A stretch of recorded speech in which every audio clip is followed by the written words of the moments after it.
മോദി വന്നതിന് ശേഷമാണ് വർഗീയ കലാപങ്ങൾ.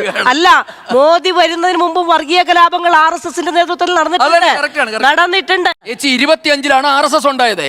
921-ലാണ് മലബാർ കലാപം ഉണ്ടായത്. ദുരവസ്ഥ വായിക്കണം കുമാരനാശാന്റെ, അപ്പൊ മനസ്സിലാവും. എന്താ പറഞ്ഞത്? കൂട്ടത്തിലുണ്ടായിരുന്ന അംഗരക്ഷകരെ കാണാനില്ല, അവര് പിന്മാറി. പിറ്റേന്ന് അദ്ദേഹത്തെ കൊല്ലപ്പെട്ട നിലയിൽ കാണപ്പെട്ടു. എന്തൊരു ലളിതമായ നിസാരവൽക്കരണം. അടുത്ത ദശാബ്ദത്തിൽ സാർ രണ്ടും കൊലപാതകം എന്താ പറയാത്തത്? ലക്ഷ്മണാനന്ദ സരസ്വതി കൊല്ലപ്പെട്ടതിനെ പറ്റി പറഞ്ഞില്ലല്ലോ.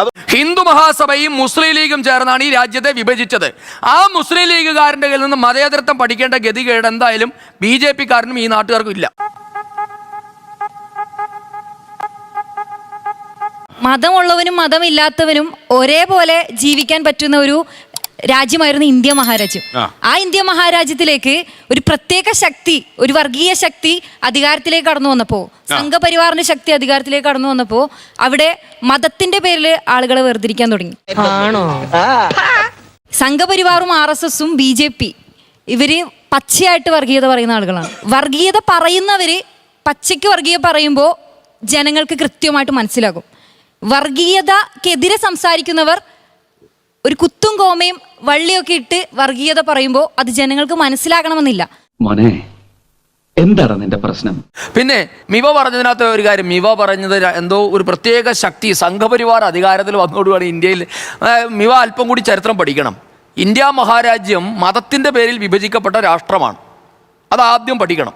മതത്തിൻ്റെ പേരിൽ കോടിക്കണക്കിന് മനുഷ്യരെ തെരുവിൽ കുരുതി ചെയ്ത ഒരു രാഷ്ട്രമാണ് ഇന്ത്യ.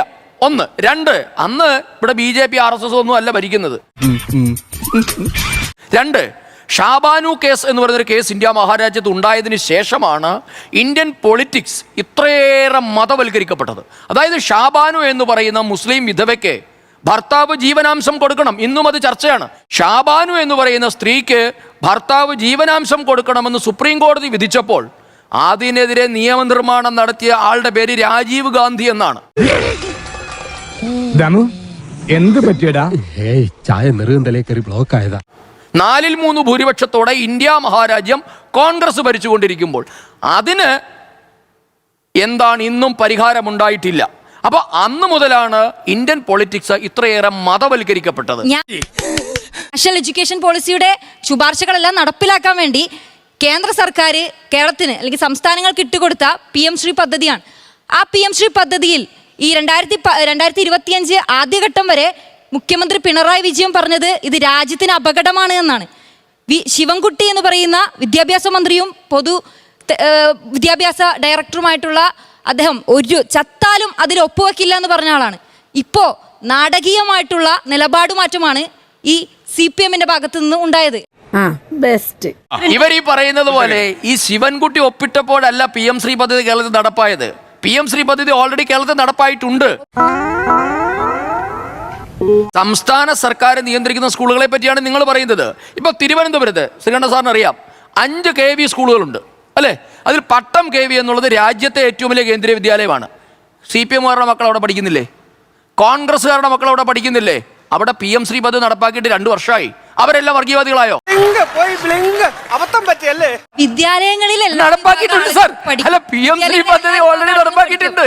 ചിലയിടങ്ങളിൽ നടപ്പായിട്ടുണ്ട്.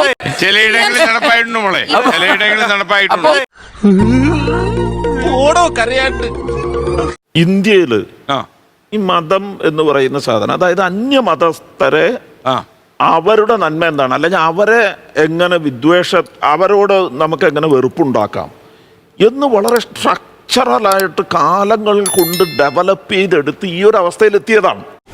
എന്നിട്ട് ഒരു സ്വാമി ലക്ഷ്മണാനന്ദ, അദ്ദേഹം 80 വയസ്സുള്ളൊരു സ്വാമി. ആ സ്വാമിയുടെ കൂടെ ഉള്ള അംഗരക്ഷകൻ ഒരു രാത്രി കാണുന്നില്ല. പിറ്റേന്ന് സ്വാമി മരിച്ചതായി കണ്ടു. ഈ സ്വാമിയുടെ ശവമഞ്ചവും വഹിച്ചുകൊണ്ട് 48 മണിക്കൂർ നീണ്ട ശവമഞ്ച ഘോഷയാത്ര നടത്തി. ആ ഘോഷയാത്ര നടത്തിയപ്പോൾ ഉടനീളം പറഞ്ഞത് ക്രിസ്ത്യാനികളാണ് കൊന്നതെന്നാണ്. എന്നിട്ട് എന്ത് സംഭവിച്ചെന്നറിയാമോ? 395ഓളം ക്രൈസ്തവ ദേവാലയങ്ങൾ ആക്രമിച്ചു. പഴയ ബിൽഡിംഗ് തള്ളി മറിച്ചിടരുത്. മനോഹരമായ ചില കാര്യങ്ങൾ പറഞ്ഞല്ലോ. അദ്ദേഹം എന്താ പറഞ്ഞത്? ലക്ഷ്മണാനന്ദ എന്ന് പറയുന്ന അംഗരക്ഷകരെ കാണാതെ പിറ്റേ അദ്ദേഹത്തെ കൊല്ലപ്പെട്ട നിലയിൽ കാണപ്പെട്ടു. സുപ്രീം സുഹൃത്തെ അവിടെ നിൽക്കൂ, അവിടെ നിൽക്കൂ സുഹൃത്തെ. നിങ്ങൾ അതിന്റെ ടൈം ലൈനൂടെ പറയൂ. ലക്ഷ്മണാനന്ദ സരസ്വതി 2008 കൊല്ലപ്പെടുന്നു. അദ്ദേഹത്തിന്റെ കൂടെ ഉണ്ടായിരുന്ന 4 അംഗരക്ഷകരെ AK-47 റൈഫിൾ ഉപയോഗിച്ച് വെടിവെച്ചു കൊന്നു. 4 പെൺകുട്ടികളെ കൊന്നു. 2009 ഗ്രഹാം സ്റ്റെയിൻസ് കൊല്ലപ്പെടുന്നു. ഇത് ഇദ്ദേഹം പറഞ്ഞ കേട്ടാ എന്താ വിചാരിക്കുന്നത്? എന്താ ആദ്യം ഗ്രഹാം സ്റ്റെയിൻസിനെ കൊന്നു, പിന്നെ അങ്ങനെയാണല്ലോ പറഞ്ഞത്. അപ്പൊ അതുകൊണ്ട് സുഹൃത്തെ ഇവിടെ വന്നിരുന്നിട്ട് വർഗീയത ആളിക്ക് കത്തിക്കരുത്. കേരളത്തിൽ വന്നിരുന്നത് 2008 ലക്ഷ്മണാനന്ദ കൊല്ലപ്പെടുന്നു, 2009 ഗ്രഹാം സ്റ്റെയിൻസ് കൊല്ലും. എന്താ അത് പറയാത്ത? എന്താ ലക്ഷ്മണാനന്ദ സരസ്വതി കൊല്ലപ്പെട്ട 2008 2009 ഗ്രഹാം സ്റ്റെയിൻസ്. രണ്ടായാലും കൊലപാതകമാണെന്ന് പറയാതെ സെലക്റ്റീവായിട്ട് പറയുന്നത് ആ മതേതരത്വം മടക്കി 4 കൈവച്ചാൽ മതി. ആര് മരിച്ചാലും അപലപിക്കണം മിസ്റ്റർ, ആര് മരിച്ചാലും അപലപിക്കണം. താങ്കൾ ഇവിടെ കരോള ആക്രമിച്ചെന്ന് പറഞ്ഞല്ലോ. ചങ്ങനാശ്ശേരി കുറിച്ചിയിൽ DYFIക്കാര് ഒരു രാത്രി മുഴുവൻ കരോൾ സംഘത്തെ അടിച്ച് അതിനകത്തിട്ട് കുറിച്ചിയിലെ സജീവോത്തമപുരം എന്ന് പറയുന്ന പട്ടികജാതി കോളനി, SK എന്നറിയാവുന്ന കോളനി പൂട്ടിയിട്ടു, മർദ്ദിച്ചു. ഇദ്ദേഹം കണ്ടില്ലായിരുന്നോ? അയ്യോ, അത് ഞാനൊരു അബദ്ധം പറഞ്ഞു പോയതാ. ഞാൻ വരുന്ന മാവേലിക്കരയിൽ നിന്നാണ്. ചാരിമൂട്ടിൽ ഈ ക്രിസ്മസിന് DYFIക്കാര് ക്രിസ്മസ് കരോൾ സംഘത്തെ ആക്രമിച്ചു. അപ്പോ അക്രമം എവിടെയും ഉണ്ടാവും സുഹൃത്തെ. അതൊന്നും മുഴുവൻ RSSന്റെ തലയിലോട്ട് കെട്ടിവെച്ചിട്ട് മതേതരവാദി ഒന്നും ചമയണ്ട. ഞങ്ങൾക്ക് ആ പട്ടം വേണ്ട. അങ്ങനെ പറഞ്ഞു കൊടുക്കണ നമ്മളെ. ലക്ഷ്മണാനന്ദ സരസ്വതി കൊല്ലപ്പെട്ടപ്പോ താങ്കൾക്ക് എന്തോ ഒരു യാദൃശ്ചികമായ സംഭവം താങ്കൾ ഉപയോഗിച്ച വാക്ക്. ഞാൻ യാദൃച്ഛികമായ സംഭവമല്ല. ഞാൻ റിവൈൻഡ് ചെയ്ത് കാണിക്കൂ. ദൈവമേ, മൂർഖനെയാണല്ലോ ചവിട്ടിയത്. നിങ്ങൾ എന്താ പറഞ്ഞത്? ലക്ഷ്മണാനന്ദ സരസ്വതി കൂട്ടത്തിലുണ്ടായിരുന്ന അംഗരക്ഷകരെ കാണാനില്ല, അവര് പിന്മാറി. പിറ്റേന്ന് അദ്ദേഹത്തെ കൊല്ലപ്പെട്ട നിലയിൽ കാണപ്പെട്ടു. ആഹാ, എന്തൊരു ലളിതമായ നിസാരവൽക്കരണം. അടുത്ത ദശാബ്ദത്തിൽ സാർ രണ്ടും കൊലപാതകമാണ് പറയാത്തത്. ലക്ഷ്മണാനന്ദ സരസ്വതി കൊല്ലപ്പെട്ടതിനെ പറ്റി അത് ഞാൻ പറഞ്ഞില്ലല്ലോ. ഇയാൾ ഉരുളക്കുപ്പേരി കോളേജിൽ നിന്ന് ഡിഗ്രി എടുത്ത് വന്നിരിക്കുകയാണ്, ഒരു തർക്കക്കാരൻ. കാര്യം മനസ്സിലാക്കേണ്ടത്, മഹാത്മാഗാന്ധിയെ വെടിവെച്ച് കൊന്നത് നാഥുറാം വിനായക് ഗോഡ്സെയാണെന്ന് പോലും സമ്മതിക്കാത്തവരാണ്.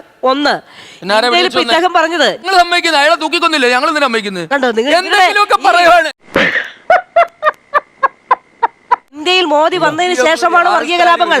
അല്ല, മോദി വരുന്നതിന് മുമ്പ് വർഗീയ കലാപങ്ങൾ RSSന്റെ നേതൃത്വത്തിൽ നടന്നിട്ടുണ്ട്. 25-ലാണ് RSS ഉണ്ടായത്.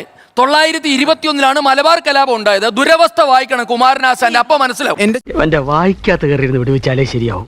ഇന്ത്യ സെക്യുലർ സ്റ്റേറ്റ് ആയത് ഗാന്ധിയും നെഹ്റുവും ഉണ്ടായത് കൊണ്ടാണ്. ഒരിക്കലും അല്ല.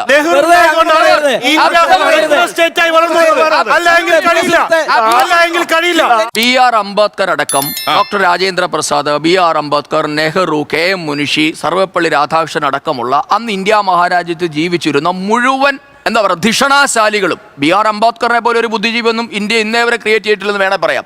അങ്ങനെ ഇവരെല്ലാവരും കൂടി ചർച്ച ചെയ്ത് ഉണ്ടാക്കിയ ഒരു ഭരണഘടനയിൽ എന്തുകൊണ്ട് സെക്യുലർ എന്ന വാക്ക് എഴുതി ചേർത്തില്ല? അത് ഉത്തരം പറ. അത് നീ ഇപ്പൊ ചോദിച്ചതേ ഒരു ആദ്യം ഊണ ആൻസറാ.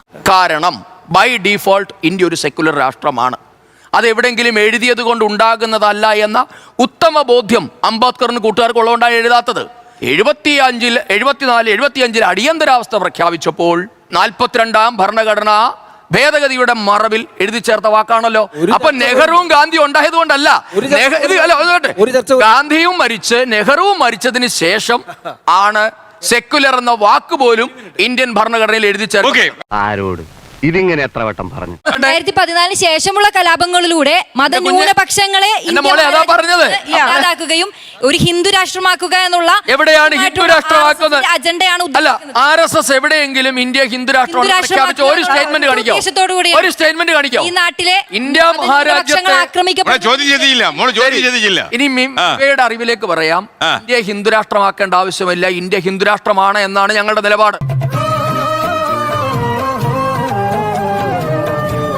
സന്ദീപ് പറഞ്ഞത്, സന്ദീപ് ഇന്ത്യ ഭരിക്കുന്ന പാർട്ടിയുടെ പ്രതിനിധിയാണ്, ഒക്കെ ശരിയാണ്. അത് BJPയുടെ സമ്മേളനത്തിലോ മീറ്റിംഗിലോ പോയി പറയാം ഇന്ത്യ ഹിന്ദു രാഷ്ട്രമാണ് എന്ന്.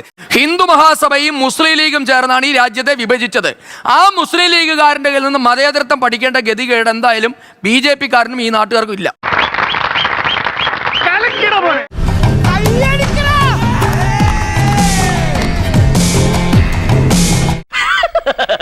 തൽക്കാലം ഇത്രയും മതി. വരട്ടെ.